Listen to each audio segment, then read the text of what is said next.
I am not a bubbly person today. You are looking at a bride who is just over it, who doesn't care. Like, I'm this close to tears. I'm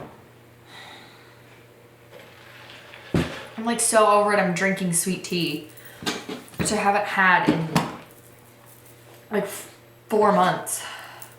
All right, that is not the best way to start this YouTube video. I usually try to be so cheery and so peppy when I am beginning my videos because you never know who's gonna watch your videos for the first time. And I am not a negative person if you guys like watch my channel, but I'm just like exhausted. Like, I could not be more over this wedding than I am right now. When you're watching this video, we will be 25 days away from my wedding. It's on May 26th. And I just got out of my final like wedding planning meeting. But I realized something today during my wedding planning meeting. And so I wanted to sit down and kind of share these things with you because they're things that I necessarily haven't thought of that you eventually will be forced to think of as a bride. And maybe if you're a little bit more prepared, you can like come at your wedding planning in a more like ready place than I was today. Those things aren't why I'm upset. I'm just like at my wit's end with a lot of things, but I wanted to share those tips with you guys today. If you're new here, I am so sorry. I'm like starting this video out negative. I am so not a negative person when it comes to like, especially with YouTube. Like, I try to always put my best foot forward because you guys know I love you and I love talking to you. So just make sure to subscribe and just trust me on it and watch some of my other videos. I am not a negative person. I am usually pretty cheery, but today you're catching me a little down in the dumps. So we're just gonna go ahead and get started on the video because I want to show you some things and get you on out of here. So this is my Mindy Wise wedding planner book that is amazing. And so far it's covered all the bases of wedding planning and then a little bit extra.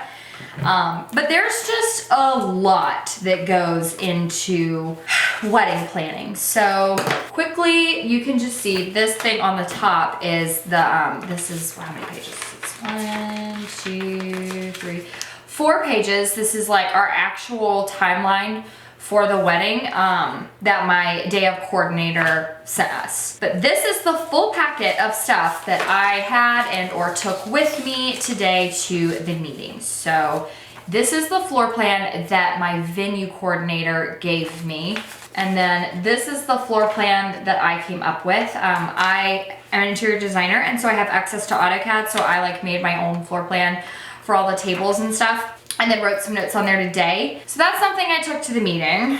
And then there's this lovely 5-page document that has the name of the venue on the top that I had to go through. Then the lovely other timeline, and then the seating, and then something else about the tables. And although I had all of that lovely paperwork, there are still things that I didn't realize you're supposed to think of. And starting out, lighting. So, lighting is not something that I think about. You think being a designer, that would be something I would think about. Nope, not me. Now, it also depends on what time of year you're getting married and if your wedding is indoors or outdoors, obviously, because if you're indoors, the place you're getting married is just gonna have lights, like that's just a known. I am getting married and having our reception outside. And so it was something that I didn't think of. Actually, my mom was the one who asked the question, and my dad, I think also, what kind of lighting do you have outside? I went under the tent where the reception will be today, and I got to see the string lighting. I was kind of asking, you know, can it be turned down or can it be turned off? But things like that. You're also gonna wanna know about the lighting that your DJ is gonna have, because the lighting can really set a mood for a dance floor. Like if it's bright and there's no like flashing lights or anything crazy, I'm just gonna go ahead and tell you, like, I'll go dance, but I know plenty of people that would be like, no, I am not dancing. And then those same people might be more open to dancing if the lights were turned down a little bit. Maybe there was some uplighting, some fun like disco balls or something like that. So just definitely think of the lighting that is going to be at your wedding. Probably the biggest, most frustrating thing, car plans. You guys, like, okay, so we're having I have 7 bridesmaids, 8 if you count my sister. She won't be there because she'll be deployed. So then we have 6 groomsmen and 4 ushers, and then the parents, and then the grandparents. Okay, so who's gonna be arriving at the venue at what time? Who's setting up? Are you doing it all yourself or somebody doing it for you? So if you're doing it all yourself, are you bringing everything there? How are you getting it there? How many cars are gonna be at the reception? Can the venue hold that many cars? Literally not something I thought of. I did post on my blog about how to organize your wedding decor. I will link that below in the description bar for you, but my fiance's family has a moving company. So I was like, oh, we're just gonna be able to use the box truck. It won't be a big deal. We can just put all that stuff in there, drive our cars. Well, the box truck won't fit through the entrance of the venue because it's like this very old, early 1800s style home.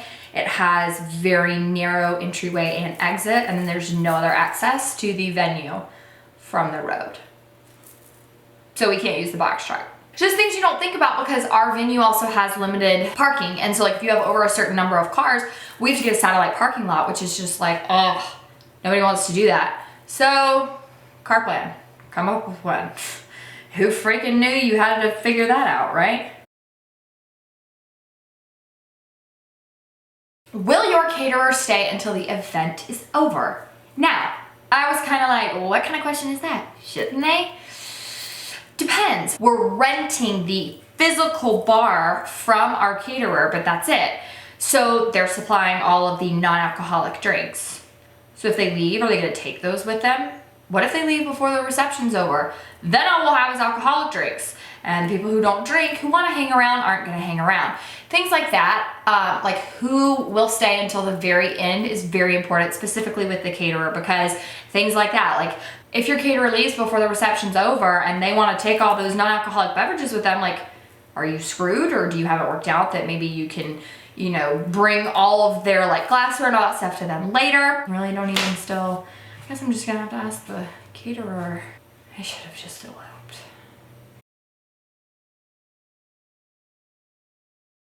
This is a good one.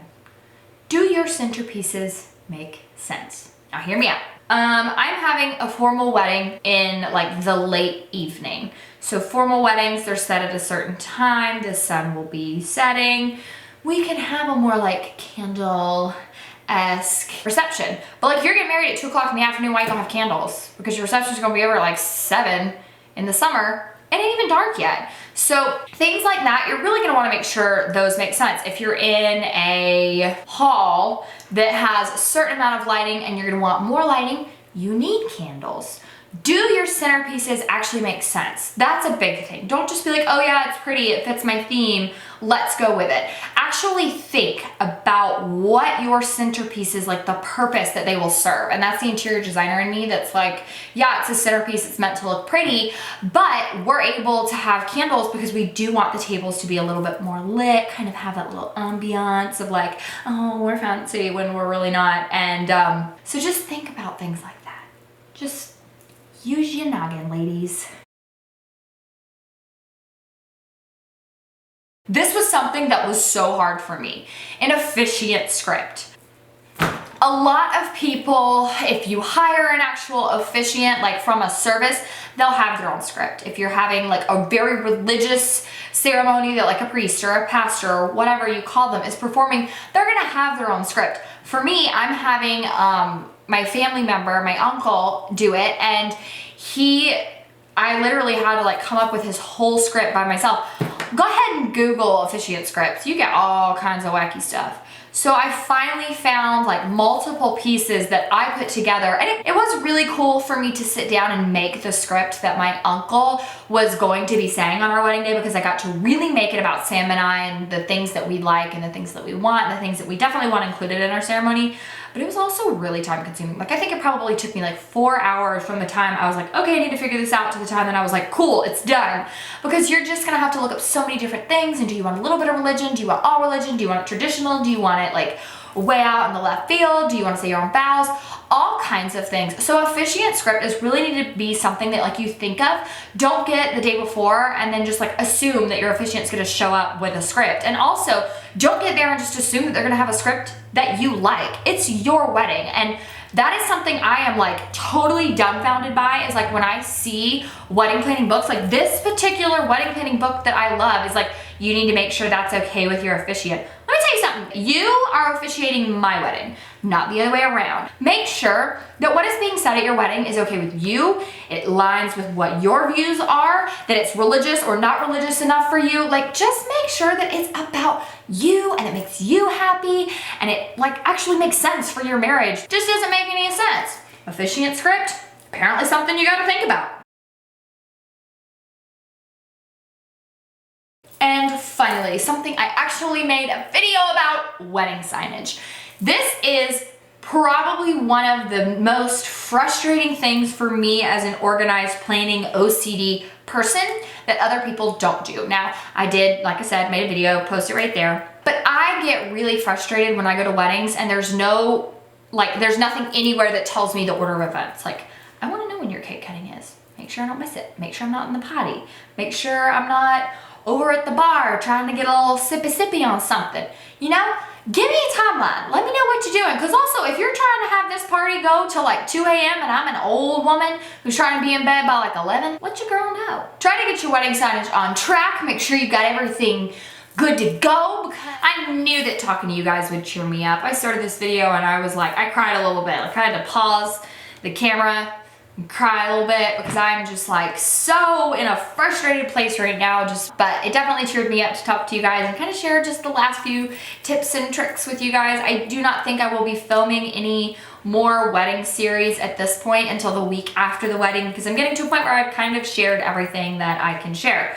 I do have a lot of videos planned for after, things like that are really going to be helpful. I'm going to get more into like deep into things that I really want to tell you guys, but I can't because I want some things to be a secret. So make sure that you hit that subscribe button if you are new here so that you can see those videos too. I love you guys. Thank you so much for watching, and thank you for putting me in a better mood, because man, I needed it today. Love you, and I hope to see you in my next video.